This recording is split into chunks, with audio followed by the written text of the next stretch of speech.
Hello friends, welcome to my channel Sachin smart academy. चलिए friends, आशा करते हैं आप सभी लोग बेहतर होंगे। चलिए फ्रेंड्स, आज हम देखेंगे राजा महेंद्र प्रताप सिंह राज्य विश्वविद्यालय Aligarh BEd first year examination 2024 कराने जा रहा है। उसकी तैयारी के लिए हम देखेंगे बीएड फर्स्ट ईयर एग्जामिनेशन 2022 जो BD 102 पेपर था, कंटेम्प्रेरी इंडिया एंड एजुकेशन। ठीक है फ्रेंड्स, इसका हम एनालिसिस देखेंगे जिससे आपको होने वाले पेपरों में बहुत ही फ़ायदा होगा। चलिए फ्रेंड्स, देरी ना करते हुए करेंगे वीडियो को स्टार्ट। उससे पहले यदि आप हमारे चैनल पर नए हैं तो हमारे चैनल को ज़रूर सब्सक्राइब करें। चलिए फ्रेंड्स, करते हैं आज की वीडियो को स्टार्ट। फ्रेंड्स, हमारा पहला क्वेश्चन है आदर्श समाज की प्रमुख विशेषता है। पहला है धन, दूसरा है स्वास्थ्य, तीसरा है साक्षरता, चौथा है अनुशासन। तो फ्रेंड्स, आदर्श समाज की सबसे अच्छी विशेषता कौन सी होती है? अनुशासन होती है। ठीक है फ्रेंड्स, उसमें अनुशासन होना चाहिए। अगला हम देखेंगे दूसरा, हमारा भारतीय समाज को कितने भागों में बांटा गया है? तो 2 भागों में, 6 भागों में, 7 भागों में या 9 भागों में। तो फ्रेंड्स, अगर सामान्य तौर पे देखें तो भारतीय समाज को 4 भागों में बांटा गया है। पहला ब्राह्मण, दूसरा क्षत्रिय, तीसरा वैश्य और चौथा शूद्र। ठीक है फ्रेंड्स, और यदि हम मेगास्थनीज की इंडिका पुस्तक में देखें तो भारतीय समाज को कितने भागों में बांटा गया है? 7 भागों में बांटा गया है, जिसमें पहला हमारा दार्शनिक, दूसरा कारीगर, तीसरा किसान, चौथा अहीर, पांचवा सैनिक, छठा निरीक्षक, सातवां सभासद। ठीक है फ्रेंड्स, तो यहाँ भारतीय समाज के अनुसार दिया, भारत वो मेगास्थनीज के दिया है के हिसाब से दिया है 7। ठीक है फ्रेंड्स, क्योंकि इसमें 4 दिया नहीं है। अगला देखेंगे, समाज की सबसे छोटी इकाई के रूप में कौन सी इकाई मानी जाती है? तो राज्य, परिवार, व्यक्ति या संस्था। तो फ्रेंड्स, समाज की सबसे छोटी इकाई कौन सी मानी जाती है? परिवार मानी जाती है। ठीक है फ्रेंड्स, अगला देख लेंगे, कौन से संवैधानिक मूल्य शिक्षा के उद्देश्यों को निर्धारित करते हैं? तो धर्मनिरपेक्षता, न्याय, समानता, उपरोक्त सभी। तो हमारा इसका उपरोक्त सभी सही हो जाएगा। अगला हम देखेंगे फ्रेंड्स, हमारा 5वां क्वेश्चन है भारतीय संविधान के किस भाग में नीति निर्देशक तत्व यानी DPSP का वर्णन किया गया है? भाग 2 में, भाग 4 में, भाग 3 में या भाग 5 में। ठीक है फ्रेंड्स, तो नीति निर्देशक सिद्धांतों का वर्णन हमें किस में किया गया है? भाग 4 में, और आर्टिकल 36 से 51 तक। ठीक है फ्रेंड्स, वहीं भाग 2 में क्या है? नागरिकता है, जो 5 से 11 तक है। ठीक है फ्रेंड्स, और भाग 3 में क्या है? ये मूल अधिकार है। ठीक है फ्रेंड्स, ये क्या कहाँ तक है? 12 से 35 तक। ठीक है फ्रेंड्स, तो इसका हमारा डी सही हो जाएगा, इसका हमारा बी सही हो जाएगा। अगला हम देखेंगे, शिक्षा का अधिकार अधिनियम यानी RTE किस आयु वर्ग के बच्चों का मौलिक अधिकार है? तो ये 5 से 16 वर्ष, 6 से 14 वर्ष, 6 से 15 वर्ष या 6 से 12 वर्ष। तो ये किस आयु वर्ग के लिए? 6 से 14 वर्ष। और ये किस संविधान किस अनुच्छेद में है? तो 21A। ठीक है फ्रेंड्स, किस में? 21A। चलिए फ्रेंड्स, अब देखेंगे अगला क्वेश्चन। वही क्वेश्चन आ गया जो भी बताया, निःशुल्क एवं अनिवार्य शिक्षा का अधिकार भारतीय संविधान के में सम्मिलित किया गया है। तो 15, 26, अनुच्छेद 21A या अनुच्छेद 45। तो अनुच्छेद 21A के तहत किया गया है। और फ्रेंड्स, निःशुल्क एवं अनिवार्य शिक्षा 6 से 14 वर्ष के लिए बच्चों के लिए किया गया। ये एक हमारा मौलिक अधिकार भी है, जो हमारा 11वां मौलिक अधिकार है। ये किस संविधान संशोधन द्वारा जोड़ा गया था? 86वें संविधान संशोधन अधिनियम 2002। ठीक है फ्रेंड्स, ये भी याद रखेंगे। अगला देखेंगे, शिक्षा को किस सूची के अंतर्गत रखा गया है? संघीय सूची, समवर्ती सूची, राज्य सूची या उपरोक्त सभी। यदि मूल संविधान की बात करें तो शिक्षा किस सूची का विषय था? राज्य सूची का विषय था। फिर आया हमारा 42 संविधान संशोधन, जो ये कब हुआ था? 1976 में हुआ था। इसके तहत शिक्षा को समवर्ती सूची में डाल दिया गया था। ठीक है फ्रेंड्स, पहले ये मूल राज्य सूची में थी और वर्तमान में किस में है? समवर्ती सूची में है। ठीक है फ्रेंड्स, अगला हम देखेंगे फ्रेंड्स, हमारा अगला क्वेश्चन है संवैधानिक मूल्य हैं। तो बंधुत्व भाव, धर्मनिरपेक्षता, स्वतंत्रता, उपरोक्त सभी। तो फ्रेंड्स, संवैधानिक मूल्य ये हमारे उपरोक्त सभी हैं। अगला हम देख लेंगे, निम्नलिखित में से कौन सा मूल्य भारतीय संविधान की उद्देशिका में बाद में जोड़ा गया? तो समानता, स्वतंत्रता, धर्मनिरपेक्षता, बंधुत्व। तो सबसे बाद में कौन सा जोड़ा गया? धर्मनिरपेक्षता। ये किस संविधान संशोधन द्वारा जोड़ा गया? 42वें संविधान संशोधन अधिनियम। ये कब आया था? 1976 में आया था। इसी के तहत 3 को जोड़ा गया था। ठीक है, उसमें से एक धर्मनिरपेक्षता था। और वहीं स्वतंत्रता, समानता, स्वतंत्रता और बंधुत्व, ये कहाँ से लिए गए हैं तीनों? ये फ्रांस की क्रांति हुई थी 1789 में। ठीक है फ्रेंड्स, 1789 में एक फ्रांसीसी क्रांति हुई, वहीं से लिए गए थे। ठीक है, ये फ्रांस से लिए गए हैं। अगला हम देखेंगे, भारतीय संविधान के किस अनुच्छेद में शिक्षा के सार्वभौमिकरण का प्रावधान है? अनुच्छेद 30, अनुच्छेद 25, अनुच्छेद 46 या अनुच्छेद 45? तो फ्रेंड्स अनुच्छेद 45 की बात करें, इसमें क्या है, 0 से 14 वर्ष के लिए अनिवार्य शिक्षा। ठीक है फ्रेंड्स, ये अनुच्छेद 45 में, लेकिन वहीं 46 में क्या है, शिक्षा का सार्वभौमिकरण। तो हमारा इसका डी सही, इसका हमारा सी सही हो जाएगा। शिक्षा का सार्वभौमिकरण का शिक्षा के सार्वभौमिकरण का मतलब होता है शिक्षा को हर जगह पहुंचाना। ठीक है, हर व्यक्ति के पास। अगला देखेंगे हम, अगला हमारा भावात्मक एकता समिति के अध्यक्ष कौन थे? जाकिर हुसैन, डॉक्टर राधाकृष्ण, एस मुदालियर या संपूर्णानंद? तो फ्रेंड्स भावात्मक एकता समिति, इसकी स्थापना कब हुई थी? 1961 में हुई थी। ठीक है फ्रेंड्स, और इनके अध्यक्ष कौन थे? डॉक्टर संपूर्णानंद। ठीक है फ्रेंड्स, देखेंगे अगला क्वेश्चन हमारा। फ्रेंड्स अगला क्वेश्चन है, समाज में स्तरीकरण किस पर आधारित है? शक्ति, संपत्ति और प्रतिष्ठा, संस्कृति, जाति और वर्ग, शिक्षा, अधिगम और सशक्तिकरण, अभिप्रेरणा, गतिशीलता और भौतिक स्वामित्व? तो ये किस पर आधारित है? शक्ति, संपत्ति और प्रतिष्ठा। इसका ए सही हो जाएगा। अगला हमारा, उच्च शिक्षा में सरकारी नौकरियों में सीटों के आरक्षण की नीति किसका उदाहरण है? प्रतियोगी गतिशीलता, सांस्कृतिक गतिशीलता, भौतिक गतिशीलता और प्रायोजित गतिशीलता? तो इसका हमारा प्रायोजित गतिशीलता सही हो जाएगा। अगला हमारा, गुरुकुलों में रहने का मुख्य उद्देश्य क्या था? अनुशासित जीवन जीने के लिए, किसी की आंतरिक क्षमता का एहसास कराने के लिए, पूर्ण अधिगम या उपरोक्त सभी? तो इसका हमारा उपरोक्त सभी सही हो जाएगा। अगला हम देखेंगे, अंतर्राष्ट्रीय योग दिवस 2022 का विषय था। तो फ्रेंड्स उस समय 2022 का पूछा गया था, इसका क्या था? मानवता के लिए योग। लेकिन अब हम किसका याद करके जाएंगे? 2023 का। ठीक है फ्रेंड्स, और ये हमारा 2023 में जो योग दिवस मनाया गया, ये कौन से क्रम का था? 9वें क्रम का था। और इसका विषय क्या था? योगा फॉर वसुधैव कुटुंबकम। ठीक है फ्रेंड्स, योगा फॉर वसुधैव कुटुंबकम। ठीक है फ्रेंड्स, और सबसे पहले योग दिवस कब मनाया गया था, ये भी पूछा जा सकता है, तो 2015 से। ठीक है, उसी के अनुसार ये हमारा जो 2023 में था, ये कौन से नंबर का था? 9वें नंबर का था। अगला देखेंगे, अगला हमारा है, यदि तुम अपने सुंदर विचारों का संग्रहण करके उन्हें अपने जीवन और चरित्र का आधार बनाया जाए तो तुम्हारे पास उन सभी लोगों से अधिक शिक्षा है जिन्होंने पूर्ण पुस्तकालय से ही रटकर आत्मसात कर लिया है। यह कथन है महर्षि अरविंद, स्वामी विवेकानंद, दयानंद, स्वामी विवेकानंद या रविन्द्रनाथ टैगोर? तो ये किसका है?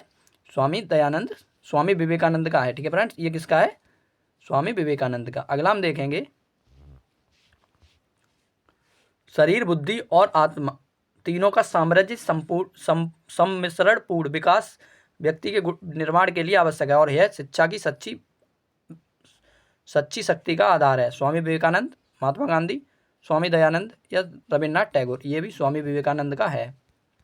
अगला देखेंगे, व्युत्पत्ति के अनुसार एजुकेशन शब्द लैटिन मूल के अंतर्गत निम्नलिखित में से किससे उत्पन्न हुआ है? एजुकेयर, एजुसियर, एजुकेटम, उपरोक्त सभी?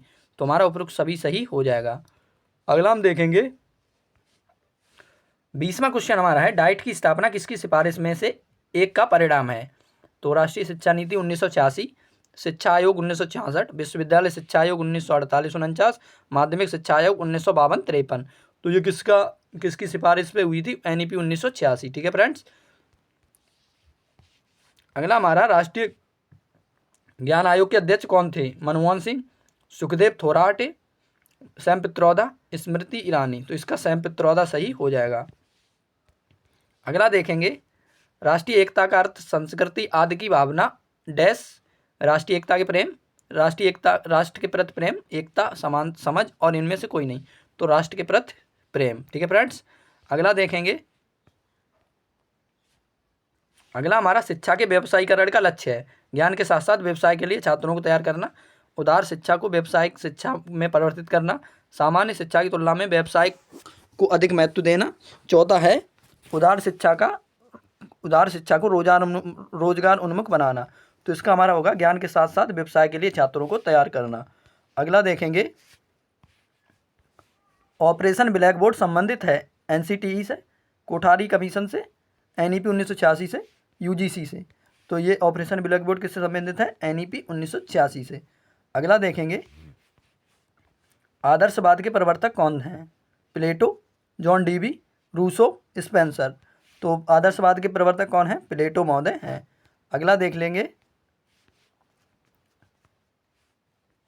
कोठारी आयोग की रिपोर्ट का शीर्षक था रोमांच होना सीखना, शिक्षा और राष्ट्रीय विकास, लोकतंत्र में शिक्षा और समाजीकरण, शिक्षा और राष्ट्रीय चरित्र।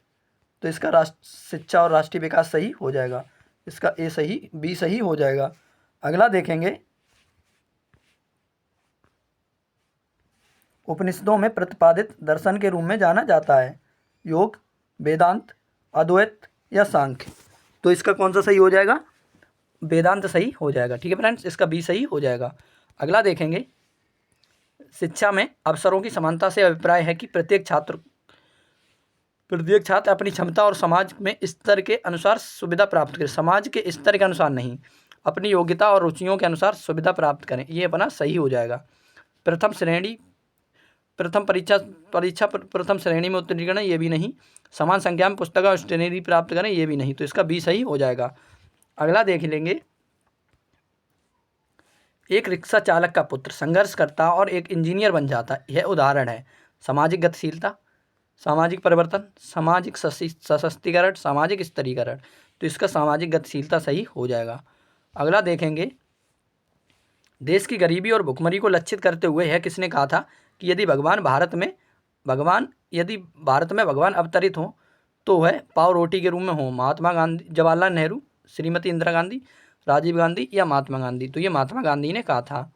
अगला देख लेंगे, लोकतंत्र जनता के लिए और जनता द्वारा निर्मित सरकार है। यह कथन किसका है? प्लेटो, अब्राहम लिंकन, महात्मा गांधी, इनमें से कोई नहीं। तो ये किसका है? अब्राहम लिंकन का है। अगला देखेंगे, शिक्षा की सार्वभौमिक सफलता के लिए अनौपचारिक शिक्षा की व्यवस्था किस राष्ट्रीय शिक्षा नीति में की गई है? तो NEP 1968, NEP 1986, राष्ट्रीय शिक्षा नीति 2020, इनमें से कोई नहीं। तो इसका कौन सा सही हो जाएगा? NEP 1986। ठीक है फ्रेंड्स। अगला देखेंगे, DPEP योजना लागू की गई थी माध्यमिक शिक्षा के लिए, प्राथमिक शिक्षा के लिए, उच्च शिक्षा के लिए, इनमें से कोई नहीं। तो ये प्राथमिक शिक्षा के लिए की गई थी। ठीक है फ्रेंड्स। DPEP का मतलब क्या है? District primary education programme. ठीक है फ्रेंड्स, ये कब आया था? 1994 में आया था। ठीक है फ्रेंड्स। अगला देखेंगे, लोकतांत्रिक भारत में शिक्षा का महत्वपूर्ण कार्य है नेतृत्व के गुणों का विकास करना, नैतिक और चारित्रवान नागरिकों का निर्माण करना, राष्ट्रीय एकता का संरक्षण करना, उपरोक्त सभी। तो इसका उपरोक्त सभी सही हो जाएगा। अगला देखेंगे, संविधान के किस अनुच्छेद में घोषित जातियाँ अनुसूचित जाति मानी जाती हैं? 128, 320, 341 या 348। तो इसका 341 सही हो जाएगा। अगला देख लेंगे, मंडल आयोग का गठन किया गया था। तो 1974 में, 1979 में, 1977 में, 1988 में। तो ये मंडल आयोग का गठन कब किया गया था? 1979 में किया गया था। और इसने अपनी रिपोर्ट कब प्रस्तुत की थी? 1980 में। ठीक है फ्रेंड्स, कब की थी? 1980 में। और मंडल आयोग, इसका नाम मंडल आयोग क्यों पड़ा? क्योंकि इसकी अध्यक्षता किसने की थी? BP मंडल ने। ठीक है फ्रेंड्स, BP मंडल ने। और इसका उद्देश्य क्या था? उद्देश्य भी जान लेंगे। इसका उद्देश्य क्या था? सामाजिक या शैक्षिक रूप से पिछड़े वर्गों के लोगों की पहचान के लिए। ठीक है फ्रेंड्स। अगला देखेंगे, मूल्य शिक्षा की आवश्यकता किस स्तर पर है? प्राथमिक, माध्यमिक, विश्वविद्यालय या उपरोक्त सभी। तो मूल्य शिक्षा की आवश्यकता इन सभी स्तरों पर है। अगला देख लेंगे, UGC की स्थापना किस वर्ष हुई थी? तो 48, 1961, 1953, 1958। तो UGC कब अस्तित्व में आया था? 1953 में आया था। और किस अधिनियम के तहत आया था? तो 1956 के तहत आया था। ठीक है। और पूर्ण अस्तित्व में कब आया? 1957 में। ठीक है फ्रेंड्स, पूर्ण अस्तित्व में कब आया? 1957 में। अगला देखेंगे, उपनयन संस्कार संबंधित है वैदिक काल से, बौद्ध काल से, मध्यकाल से, इनमें से कोई नहीं। तो उपनयन संस्कार किससे संबंधित है? वैदिक काल से। ठीक है फ्रेंड्स, इसका ए सही हो जाएगा। अगला देखेंगे, हिंदू धर्म में पुरुषार्थ हैं तो 2, 4, 6 या 8। तो हिंदू धर्म में पुरुषार्थ कितने हैं? 4 हैं। ठीक है फ्रेंड्स, कितने हैं? 4 हैं। पहला धर्म, दूसरा अर्थ, तीसरा काम, चौथा मोक्ष। ठीक है फ्रेंड्स, चौथा कौन सा है? मोक्ष। तो 4 हैं। अगला हमारा राष्ट्रीय शैक्षिक अनुसंधान और प्रशिक्षण परिषद एनसीईआरटी की स्थापना हुई थी तो 1960, 61, 64 या 66। तो एनसीईआरटी की स्थापना कब हुई थी? 1961 में हुई थी। ठीक है फ्रेंड्स, और इसका मुख्यालय कहाँ है? नई दिल्ली में है। और इसके वर्तमान अध्यक्ष भी याद करके जाएंगे, कौन है? ऋषिकेश सेनापति, प्रोफेसर ऋषिकेश सेनापति। ठीक है फ्रेंड्स, अगला देखेंगे राष्ट्रीय पाठ्यचर्या की रूपरेखा बनाए जाने के लिए किस संस्था की जिम्मेदारी है? सीबीएसई, एससीईआरटी, एनसीईआरटी या एनयूईपीए? तो ये एनसीईआरटी की है। ठीक है फ्रेंड्स, अगला देखेंगे वैदिक शिक्षा का मुख्य केंद्र था नालंदा, विक्रमशिला, मालखंड या तक्षशिला? तो वैदिक शिक्षा का प्रमुख केंद्र कौन सा था? तक्षशिला था। इसका डी सही हो है। अगला देखेंगे बौद्ध साहित्य संरचित है आगम में, त्रिपिटक में, सूत्रों में या मंत्रों में? तो बौद्ध साहित्य किस में संरचित है? त्रिपिटकों में। ये 3 पिटक कौन से हैं? पहला है सुत्त पिटक, दूसरा है विनय पिटक और तीसरा है अभिधम्म पिटक। ठीक है फ्रेंड्स, अगला देखेंगे स्वामी विवेकानंद के अनुसार शिक्षा का अंतिम उद्देश्य क्या है? शारीरिक शिक्षा, नैतिक शिक्षा, शारीरिक विकास, नैतिक विकास, आध्यात्मिक विकास या व्यावसायिक विकास?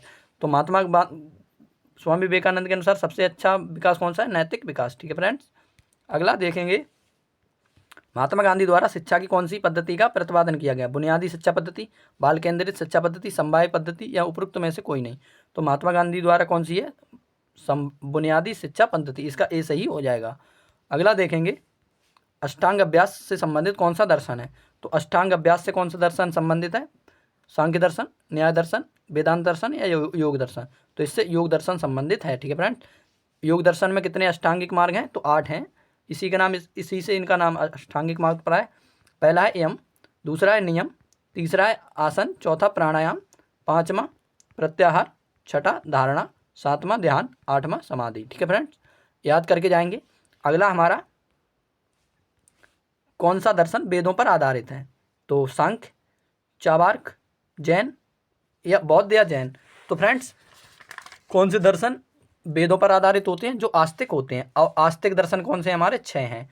पहला हमारा न्याय, सांख्य, योग, वैशेषिक, वेदांत और मीमांसा। ये 6 जो छः हैं वो कौन से हैं? आस्तिक दर्शन है जो वेदों पर आधारित है। ठीक है फ्रेंड्स, उनमें से कौन सा इसमें है? सांख्य, ठीक है, जो वेदों पर आधारित है। और चार्वाक, बौद्ध और जैन ये कौन से हैं? ये 3 नास्तिक दर्शन है। ठीक है फ्रेंड्स, कैसे दर्शन है? नास्तिक दर्शन है, जो वेदों को नहीं मानते हैं। अगला देखेंगे बालक के समाज की प्रथम अभिकरण है। तो पहला है परिवार, समाज, विद्यालय या उपरोक्त सभी? तो बालक के समाजीकरण का प्रथम अभिकरण कौन सा होता है? परिवार होता है। अगला देखेंगे निम्न में से कौन सा दर्शन आध्यात्मिक सत्ता पर केंद्रित है? प्रयोजनवाद, प्रकृतिवाद, आदर्शवाद, यथार्थवाद? ये कौन सा सही हो जाएगा? आध्यात्मिक सत्ता, आदर्शवाद। अगला देखेंगे मुस्लिम काल में प्राथमिक शिक्षा के केंद्र थे मदरसे, मकतब, गुरुकुल, मठ? तो मुस्लिम काल में प्राथमिक शिक्षा के केंद्र कौन से थे? मकतब थे। ठीक है फ्रेंड्स, मुस्लिम कालीन शिक्षा कितने भागों में विभाजित थी? 2 भागों में विभाजित थी। ठीक है, प्राथमिक और उच्च। प्राथमिक में क्या था? जो जहाँ शिक्षा दी है वो उन्हें क्या कहते थे? मकतब। ठीक है फ्रेंड्स, और उच्च में किस में दी जाती थी? मदरसों में। ठीक है फ्रेंड्स, तो प्राथमिक शिक्षा किस में दी जाती थी? मकतब में, और उच्च शिक्षा मदरसों में। तो इसका बी सही हो जाएगा। अगला देखेंगे शंकराचार्य को संस्थापक माना जाता है न्याय दर्शन का, वेदांत दर्शन का, सांख्य दर्शन का, योग दर्शन का? तो शंकराचार्य को किसका माना जाता है? वेदांत दर्शन का। न्याय दर्शन का किसको माना जाता है? गौतम। ठीक है, और सांख्य दर्शन कपिल मुनि, और योग दर्शन पतंजलि। ठीक है फ्रेंड्स, अगला देखेंगे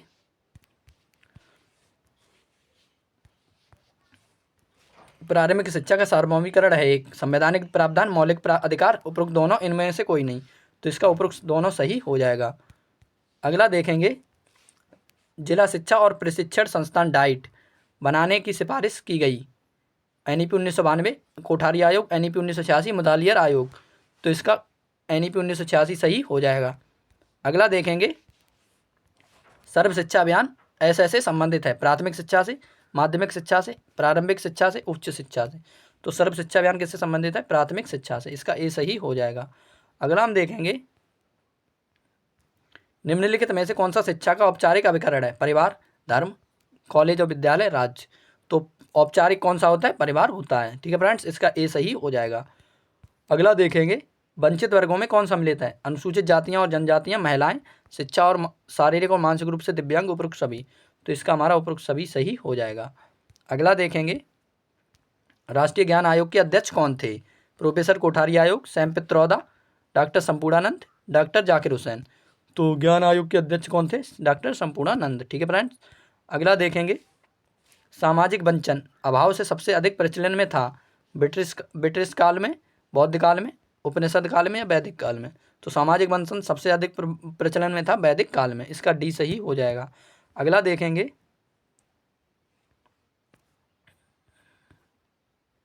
अगला हमारा 1961 में गठित भावात्मक एकता समिति का अध्यक्ष अध्यक्षता किसने की थी? संपूर्णानंद, डी.एस. कोठारी, एस.एन. मुखर्जी, राधा कृष्ण आयोग। तो 1961 में भावात्मक एकता समिति की अध्यक्षता किसने की थी? संपूर्णानंद ने की थी। ठीक है फ्रेंड्स। वहीं एक थी राष्ट्रीय, यहाँ है भावात्मक एकता समिति, एक थी राष्ट्रीय एकता समिति। राष्ट्रीय एकता समिति इसकी स्थापना कब हुई थी? 1967 में। ये भी आ सकती है, तो ये भी याद रखेंगे। अगला देखेंगे, विश्वविद्यालय अनुदान आयोग की स्थापना कब की गई? 1953 में, 1957 में, 1975 में, 1973 में। तो इसमें विश्वविद्यालय यूजीसी पूछा है, तो कब अस्तित्व में आई थी? 1953 में। लेकिन अधिनियम कौन सा था? 1956। और पूर्ण अस्तित्व में कब आई थी? 1957 में। ठीक है फ्रेंड्स। अगला देख लेंगे, राष्ट्रीय अध्यापक शिक्षा परिषद की स्थापना हुई थी 1986, 1973, 1992 या 1995। तो फ्रेंड राष्ट्रीय अध्यापक शिक्षा परिषद यानी NCTE। ठीक है फ्रेंड्स, NCTE ये सबसे सर्वप्रथम अस्तित्व में कब आई? 1973 में। अधिनियम कौन सा आया फिर? 1993। पूर्ण अस्तित्व में कब आई? 1995। तो यहाँ पर अगर ऑप्शन देखा जाए तो 1973 और 95 दोनों दिया है, तो यहाँ स्थापना हुई थी, तो यहाँ 1995 लगा लेंगे। अगला देख लेंगे, राष्ट्रीय ज्ञान आयोग के अध्यक्ष थे डी.एस. कोठारी, सैम पित्रोदा, संपूर्णानंद या जाकिर हुसैन। तो इसका सैम पित्रोदा सही हो जाएगा। अगला देखेंगे,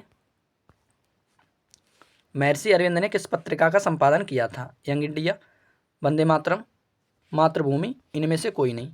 तो फ्रेंड्स, मैं अरविंद घोष उन्होंने कौन सा किया है? वंदे मातरम। इसकी स्थापना इन्होंने कब की थी? 2006 में। 2006 में नहीं, इन्होंने अपनी इस पत्रिका संपादन कब किया था? 2006 में नहीं, 1906 में किया था। ठीक है फ्रेंड्स। कब किया था? 6 अगस्त 1906। ठीक है फ्रेंड्स। और ये किस भाषा में था? अंग्रेजी भाषा में था। ठीक है फ्रेंड्स, किस भाषा में था? अंग्रेजी भाषा में था। ये भी पूछ के जाएंगे। और यहीं यंग इंडिया दिया है। यंग इंडिया पत्रिका पूछा जाए तो किसकी थी? लाला लाजपत राय। ठीक है। और यहीं यंग इंडिया पुस्तक किसकी थी? महात्मा गांधी। दोनों पूछेंगे, अगर पुस्तक पूछी जाए तो महात्मा गांधी और पत्रिका पूछी जाए तो लाला लाजपत राय। अगला वहीं देखेंगे, शिक्षा द्विमुखी प्रक्रिया न होकर त्रिमुखी प्रक्रिया, यह कथन किसका है? Adams, Locke, John Dewey Raymond. तो शिक्षा द्विमुखी प्रक्रिया न होकर त्रिमुखी प्रक्रिया है। तो इस फ्रेंड इसकी एक ट्रिक देखेंगे, त्रिमुखी तीन अक्षर हैं, तो कहाँ जाएंगे? 2 अक्षर हुआ जॉन डीबी। और अगर दो मुखी पूछी जाए तो 2 अक्षर, 2 मुखी तो भाई 3 अक्षर एडम्स। ठीक है फ्रेंड्स। अगला देखेंगे, मनुष्य की अंतर्निहित पूर्णता को अभिव्यक्त करना शिक्षा है, यह कथन किसका है? अरस्तु, विवेकानंद, महात्मा गांधी, प्लेटो। तो ये विवेकानंद जी का है। अगला देखेंगे, किसने कहा है कि दर्शन सत्य के स्वरूप की तार्किक विवेचना है? राधाकृष्ण, अरस्तु, प्लेटो, कांट। तो ये किसने कहा था? अरस्तु ने कहा था। ठीक है फ्रेंड्स। अगला देखेंगे, ब्रह्मसूत्र किसने लिखा? माधवाचार्य, शंकराचार्य, बादरायण या रामानुज। तो ब्रह्मसूत्र किसने लिखा था? बादरायण ने लिखा था। ठीक है फ्रेंड्स। अगला देखेंगे, अगला हमारा सांख्य दर्शन में कितने तत्व पाए जाते हैं? 24, 25, 23, 21। तो इसमें 25 पाए जाते हैं। ठीक है। अगले देखेंगे, पेस्टोलॉजी किस दार्शनिक विचारधारा के व्यक्ति थे? प्रकृतिवाद, प्रयोजनवाद, आदर्शवाद, यथार्थवाद। तो ये पेस्टोलॉजी किससे संबंधित थे? प्रकृतिवाद से संबंधित थे। अगला देखेंगे, प्रकृति की ओर लौटो, यह कथन किसका है? हर्बर्ट हेक्सले, रूसो या कॉमेनियस। तो प्रकृति को लौट, ये कौन कह सकता है? जो प्रकृतिवादी हो। इसमें कौन है? रूसो। अगला देखेंगे, पर्यावरण से पूर्ण अनुकूलन का अर्थ है मृत्यु। यह कथन किसका है? पेस्टोलॉजी, ओटावे, जॉन डीवी, इनमें से कोई नहीं। तो फ्रेंड, पर्यावरण से पूर्ण अनुकूलन मृत्यु, ये किसने कहा था? जॉन डीवी ने कहा था। अगला देखेंगे, समाजीकरण एक सामाजिक और मनोवैज्ञानिक प्रक्रिया। यह कथन किसका है? Watson, Ross, MacIver, Raymond. तो समाजीकरण एक सामाजिक और मनोवैज्ञानिक प्रक्रिया, ये मैकाइवर ने कहा था। अगला देखेंगे, भारत सरकार द्वारा योजना आयोग की नियुक्ति कब की गई थी? 1952, 50, 1964 या कोई नहीं। तो योजना आयोग कब आया था? 1950 में आया था। अगला देखेंगे, मैकाले का विवरण पत्र आया था 1920, 1932, 1934, 1918। मैकाले का विवरण पत्र कब आया? 1820, 1832, 1834, 1835। तो फ्रेंड 1835 में आया था। और यदि ये पूछा जाए मैकाले भारत कब आया था, तो 1834 में आया था। और इसने अपना विवरण पत्र कब दिया था? 1835 में। चलिए फ्रेंड्स, आशा करते हैं आपको हमारी ये वीडियो पसंद आई होगी। यदि पसंद आई हो तो वीडियो को जरूर लाइक करें और इसी प्रकार की वीडियो पाने के लिए हमारे चैनल को जरूर सब्सक्राइब करें। चलिए फ्रेंड्स, यदि आप होने वाले पेपर का एनालिसिस सबसे पहले पाना चाहते हैं तो हमारे चैनल को जरूर सब्सक्राइब करें। चलिए फ्रेंड्स, मिलते हैं अगले वीडियो में, तब तक के लिए थैंक यू, बाय बाय।